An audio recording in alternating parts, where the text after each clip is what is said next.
Welcome back everyone to another edition of Figures from the Attic. Today we're back with another retro figure review straight from my childhood collection of action figures, literally Figures from the Attic. And today I'm looking at a very sentimental piece for me. As I said, these are figures from my actual childhood collection. They all in one shape or another were part of my fig feds back in the day. But this particular figure I distinctly remember seeing at Toys R Us, and it was kind of like a movie scene because I believe this is one of, if not the first, Rey Mysterio WWE figures released. This baby blue Rey Mysterio. I think it looks just absolutely beautiful. But I remember going to Toys R Us.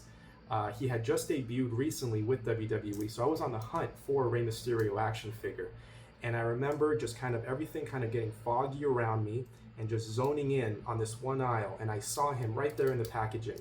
And I thought, oh my goodness, it's my lucky day. I need to get this. Of course, I was like 12 years old, so I didn't physically buy it. Probably my parents did, but you get the picture.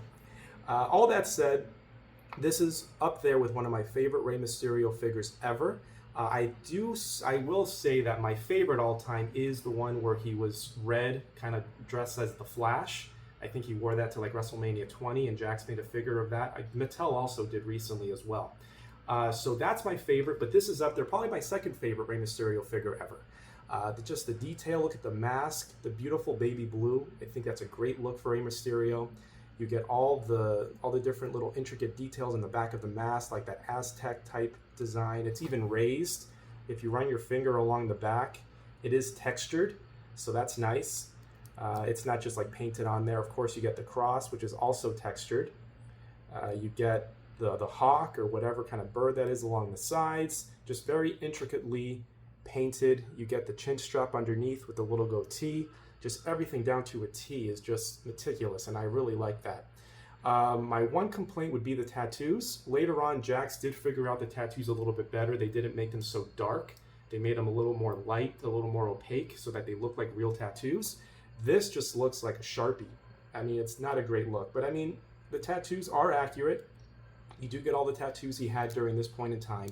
The gloves are awesome. They're not just plain white gloves or plain black gloves. They do have kind of a flair to them there with the black interspersed with the white. I think that looks great.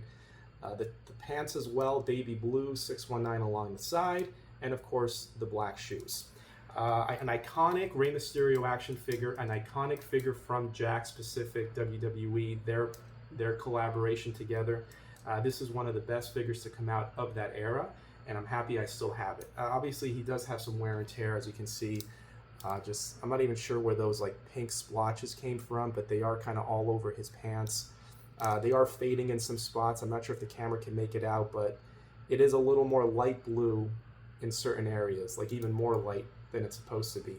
The gloves are also a little more maybe yellow orange than they are white, which is the original color, but that's going to happen. This figure's 20 years old.